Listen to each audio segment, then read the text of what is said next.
Hi everyone, my name is Aidan, and topic of my research is investigation of sustainable method of extracting chitosan from lobster shell and testing antimicrobial activities of chitosan. Here's a cute picture of my lobster. So introduction, what is chitin and chitosan?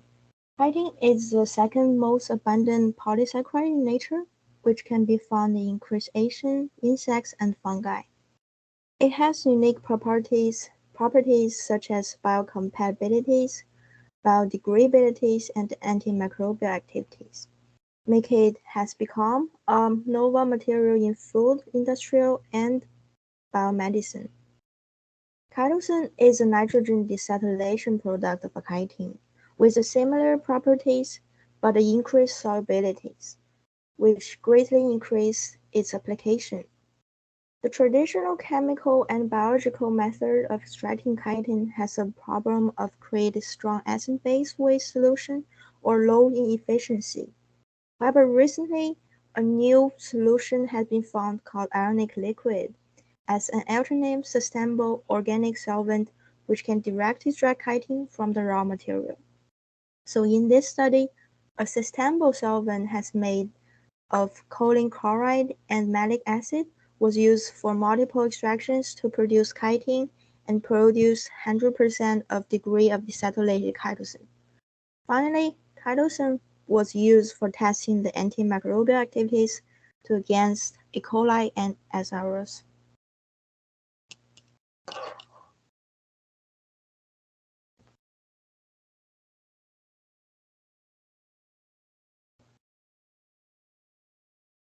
For the method, the cooked lobster shell was grinded into powder with blender, and choline chloride and malic acid solvent was prepared at a molar ratio of 1:1 in DI water, with water bath and magnetic stirring at 100 degrees. The shell powder was then deprotonated and demineralized by CCMA solvent with mass ratio of 1:10 in water bath with stirring for 2 hours at 50 degrees. The filtrated chitin samples were washed and filtered by 80 degrees DI water and the centrifuge at 4,000 revolutions per minute respectively until neutral pH achieved. Chitin was then decolorized by 0.5% sodium hypochlorite for half an hour, which solid solvent weight ratio was 1:30, and washed and oven dried at 100 degrees overnight. Then the supernated CCMA was concentrated by roto-evaporation at 50 degrees and added to methanol at a mass ratio of 1:10 to extract the calcium salt. And the mixture was centrifuged and concentrated by roto-evaporator at 35 degrees to original volume. For the second extraction, recycled solvent was used and followed by same procedure. For method of decetylation of chitin to chitosan, chitin was mixed with 40% NaOH with solid to liquid ratio of 1:20 and autoclave at 121 degrees for 2 hours. The solid sample then was called chitosan and was washed and centrifuged by DI water respectively to neutral pH followed by oven dry at 40 degrees overnight.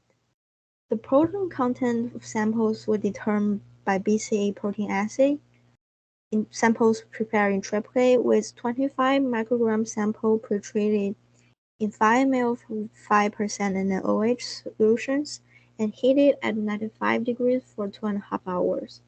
The ash content was determined by burning sample in muffle furnace for 600 degrees for 4 hours and weight. Samples prepared duplicate. The degree of decetylation was determined by UV spectrum at 201 nanometers absorbance with standards prepared by different combinations of different concentrations of nitrogen acetyl D-glucosamine and D-glucosamine in 0.1 molar of each Cl.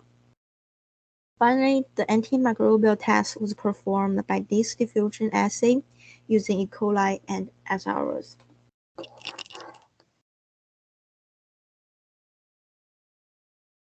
Here are some results.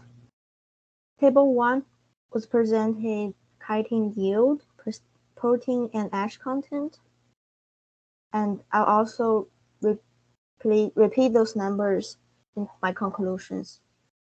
Figure 1 is the image of A was lobster shell powder, which appeared in light pink colors.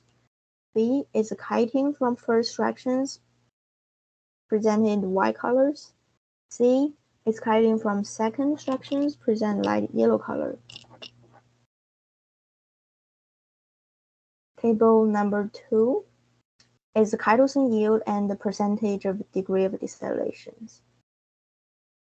And I also test for a commercial chitosan, which was 88.2% of degree of decylation.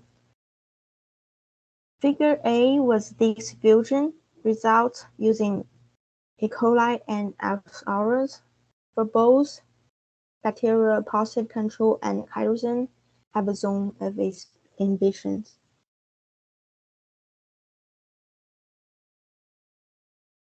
So here are the zone of inhibitions. It's pretty clear.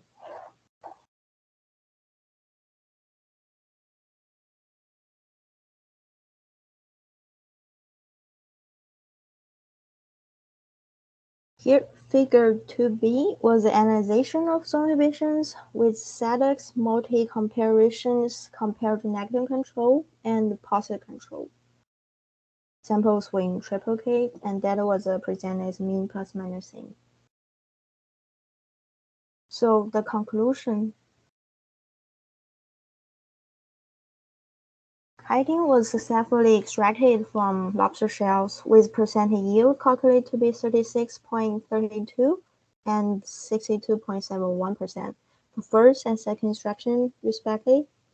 The protein content for lobster shell chitin number 1 and chitin number 2 were calculated to be 13.8, also equal to 0.26% for total mass, 74.1, which is also 1.45%, and 1.3, also equal to 0.03% microgram per ml, respectively. The percent ash for lobster shell chitin 1 and chitin 2 were calculated to be 60.42%, 14%, and 56.89%, respectively.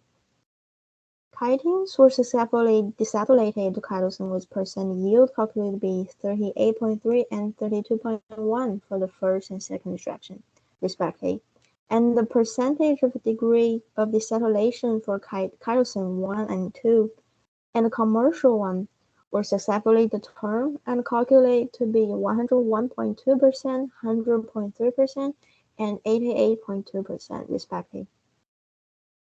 The commercial chitosan prepared disc has successfully shown zone inhibition measured 1.1 plus minus 0.1 centimeters and 1.0 plus minus 0 centimeters, respectively, against E. coli and S. aureus. For both bacteria, zone inhibitions of chitosan show significant difference compared to negative control, which used is 1% acetic acid, and for E. coli, chitosan show no significant difference compared to positive control, which is 100 microgram per ml of gatomycin. However, for both extractions, the chitin extracted were not pure.